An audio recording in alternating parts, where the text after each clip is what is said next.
अखिलेश यादव के सुर में बुलाए बरौड़ गांधी ने अपने सुर। जनता की सबसे बड़े हितैषी बने बरौड़ गांधी। मोदी सरकार पर किया अब तक का सबसे बड़ा हमला।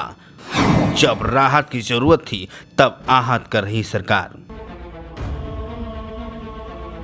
भाजपा के सांसद और अब जनता की नब्ज को अच्छे से पकड़ने वाले इस नेता बन चुके बरौड़ गांधी ने राहत के मौके पर सरकार पर आहत करने का आरोप लगा दिया है। उन्होंने जुबान खोली तो उनके राहत और आहत वाले अंदाज से भाजपा के कई नेता जरूर राहत हो गए होंगे। यही नहीं, उन्होंने जो बोला है उसी स्वर में अखिलेश यादव ने भी केंद्र सरकार के खिलाफ मोर्चा खोल दिया। मतलब साफ है कि अब बरौड़ गांधी थमने वाले नहीं हैं। 2024 में टिकट मिले न मिले, लेकिन उनके तेवर बरकरार रहने वाले हैं और इसी कड़ी में उन्होंने जीएसटी बढ़ाने के सरकार के फैसले पर बगावत कर दी है।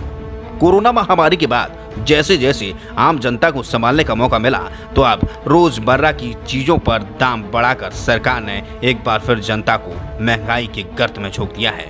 रोजमर्रा की वस्तुएं जैसे दही, लस्सी, चावल, पनीर और अन्य की कीमतें आज से बढ़ गई हैं। सेंट्रल गवर्नमेंट ने इन वस्तुओं पर जीएसटी की दरों में बढ़ोतरी कर दी है। बढ़ी हुई कीमतों की भी पूरी जानकारी आपको देंगे, लेकिन पहले बरौड़ गांधी और अखिलेश यादव ने क्या कहा वो सुन लीजिए। बरौड़ गांधी ने ट्वीट कर लिखा, आज से दूध, दही, मक्खन, चावल, दाल, ब्रेड जैसे पैक्ड उत्पादों पर जीएसटी लागू है। रिकॉर्ड तोड़ बेरोजगारी के बीच लिया गया यह फैसला मध्यम वर्गीय परिवारों और विशेषकर किराए के मकानों में रहने वाले संघर्षरत युवाओं की जेबें और हल्की कर देगा। जब राहत देने का वक्त था तब हम आहत कर रहे हैं। बरौड़ गांधी की ही तरह अखिलेश यादव ने सरकार को आड़े हाथों लिया और कहा, आज से आटा, दही, पनीर से लेकर ब्लेड, शॉर्टनर, एलईडी, इलाज सब पर की मार जो जनता पर पड़ रही है, उससे दुखी होकर जीएसटी का एक नया भाव अर्थ सामने आया है। गई सारी तनख्वाह।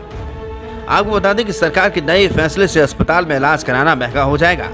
5,000 रुपए से अधिक किराए वाले अस्पताल के कमरों पर भी जीएसटी देना पड़ेगा।